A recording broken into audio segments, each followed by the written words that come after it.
Bueno, 7:43 de la mañana. Vamos a dialogar de lo que está pasando con la inseguridad, también con el narcotráfico y también con la política provincial, con Carlos Delfrade, diputado provincial de Frente Social y Popular. ¿Cómo estás, Carlos? Buenos días. Hola, Antonio, buen día. Gracias por el llamado. Gracias, como siempre, por atendernos.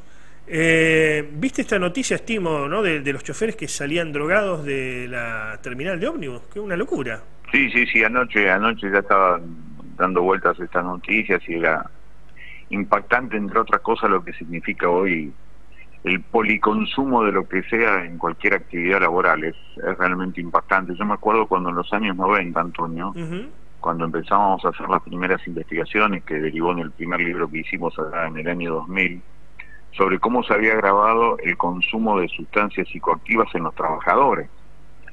Y eso tenía mucho que ver con los niveles de producción, de productividad que le exigían las grandes empresas, y aparecía también ya en distintos lugares del mundo el consumo de distintas sustancias en los trabajadores del transporte, no solamente de colectiveros, sino también de camioneros. Década del 90, estoy hablando de 30 años atrás.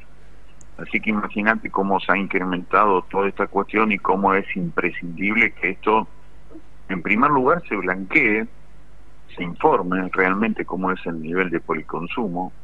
Y en forma paralela también hay que empezar a ver cómo son las condiciones de trabajo para que se produzca esto, más allá de las responsabilidades individuales de las cuales recién vos hablabas, que no se pueden gambetear, pero claramente hay una matriz que se fue conformando sobre lo que tiene que ver con el consumo de sustancias psicoactivas en distintas actividades laborales.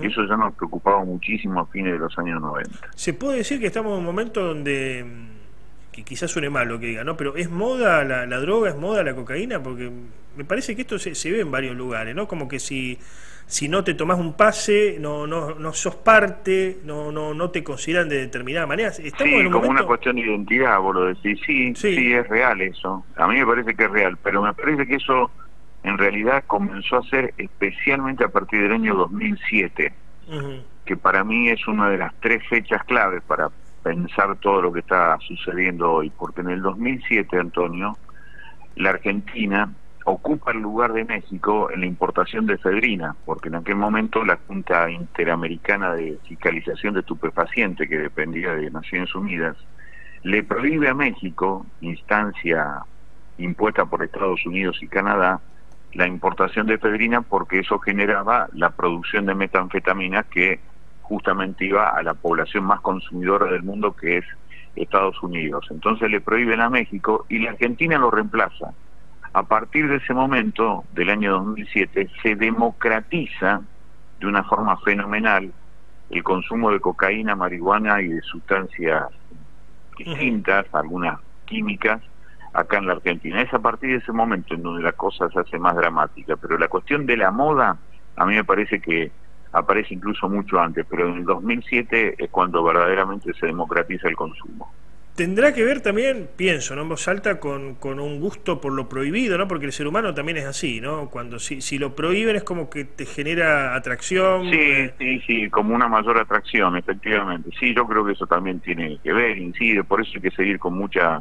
Y acá viene, ¿no?, el debate profundo. Y acá viene el debate profundo. ¿Hay que avanzar hacia una legalización o despenalización de las drogas o no? Yo creo que hay que avanzar en el debate sin lugar a dudas.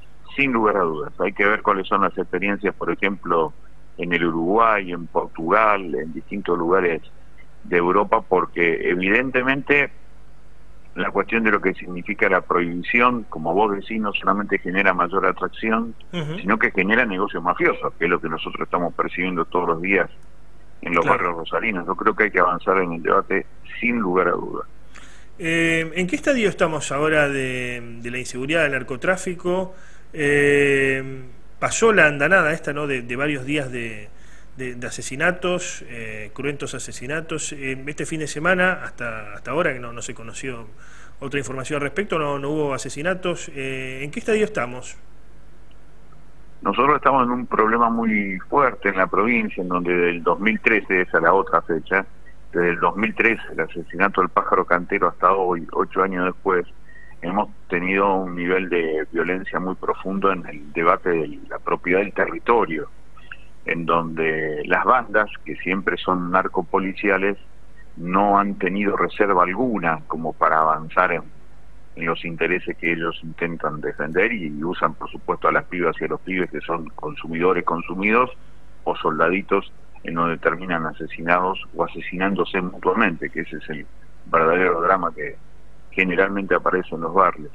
Así que estamos en un momento complicado. Yo lo que creo que efectivamente lo que vos estás marcando con mucha sagacidad es que desde hace un par de semanas ha cambiado la ecuación política dentro del gobierno provincial, y en donde la asunción del ANIA ha traído cierto manejo de la fuerza policial una vez más sobre las calles. Yo creo que ha vuelto la idea de que la policía maneje la política de seguridad en la provincia, y eso puede tener una cierta tranquilidad en el principio, pero después me parece que la cosa se va a complicar y mucho, Antonio, y eso es lo que estamos viendo en estos días. Insisto, es una cuestión preliminar porque estos son procesos históricos que hay que por lo menos verlos en un proceso de 6 meses. Claro. ¿Qué opinión tenés, Carlos, sobre este Afer Saín, digamos, que todavía sigue dando tela para cortar? Sí. ¿Quién era Saín? ¿Un servicio de inteligencia, como dicen algunos? ¿Alguien que trabajaba para poderes yo la verdad, ocultos? No. ¿Un funcionario común? ¿Quién era Saín y quién es? Porque se siguen destapando cosas. No lo tengo muy en claro, Antonio, lo que vos decís sobre el servicio de inteligencia. Yo diría que no, pero no tengo muchos argumentos para una cosa o para la otra. Lo que sí sé que es un tipo que sabe mucho y que hubiera sido muy importante que siguiera trabajando en la construcción de seguridad democrática en la provincia de Santa Fe, que sus equipos eran muy capaces y que bien hubiera sido para la provincia que se hubieran puesto a trabajar con lo bueno y con lo malo que se había hecho en las gestiones anteriores, porque este es un tema que obviamente no puede empezar cada 2 años, como está pasando ahora en la provincia, de volver a empezar para repensar todo lo que tiene que ver con la política de seguridad. Así que me parece que más allá de la suerte individual de Saín, el tema es cómo construimos seguridad democrática en la Argentina y en la provincia, porque hemos tenido un fracaso estruendoso en 38 años de democracia que cumplimos el viernes pasado. ¿Y qué opinás sobre estas escuchas o presuntas escuchas, espionaje, hablan algunos, y también de compra irregular de armas a Israel? Intento de compra.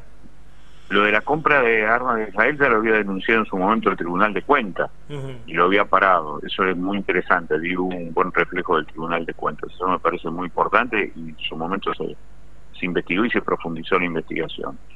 De lo otro, que ha salido tan rápidamente ciertos sectores políticos a decir que se trata de espionaje ilegal, no hay nada por ahora, salvo, y esa es la gran cuestión, Antonio, y es lo que se abre en el debate, salvo que algunos sectores tengan información que nadie tiene, ni siquiera la idea de que hay jueces en la causa, porque no hay jueces todavía en esa causa de lo que se está investigando, y que ha marcado ya sí desde lo público una denuncia muy fuerte contra algunos funcionarios y funcionarias que tenía Marcelo Saín en el ministerio, que realmente nos produce rechazo, como por ejemplo lo que está pasando con la doctora Nadia Schumann, porque la conocemos desde los organismos de derechos humanos, su militancia permanente en la búsqueda de justicia, así que sinceramente me parece más que tiene que ver con una persecución política que con hechos concretos sobre algo ilegal que por ahora no existe. Tanto no existe que tanto el gobernador Perotti como el ministro Lania nos dijeron en la reunión que tuvimos el 1 de diciembre pasado en la sede de gobierno en Santa Fe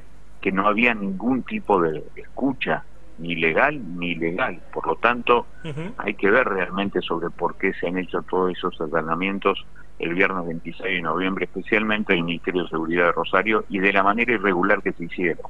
¿Nadia Schumann es inocente entonces para vos? Para mí sí. Para mí sí. Hablando un poquito de, bueno, de todo es política, evidentemente, pero hablando más de la política partidaria, ¿hacia dónde va la centroizquierda o izquierda? No sé cómo se definen ustedes, izquierda democrática, en la provincia. Hizo una buena elección aquí en Ciudad Futura, en Rosario, va a tener un bloque de 5 en el Consejo Municipal de Rosario. Están ustedes, por otra parte, dentro de ese colectivo, allí en la Cámara de Diputados. está el sector de Giustiniani. ¿Se puede pensar en un armado más macro que contengan todas las aspiraciones de los dirigentes de la izquierda, de la centroizquierda, pensando en el 2023 o no? Sí, yo creo que sí, Antonio, siempre eso está abierto y de hecho siempre hay posibilidades de unidad, divergencias y después síntesis, como diría un gran filósofo que era Taylor del Jardín, así que yo creo eso. Me parece que están todos los momentos justos para darse en estos 2 años de una construcción de una herramienta realmente que cuestione el poder en la provincia de Santa Fe y en la ciudad de Rosario. Sin lugar a dudas que ahí, por lo menos a mí me van a encontrar en esa dirección.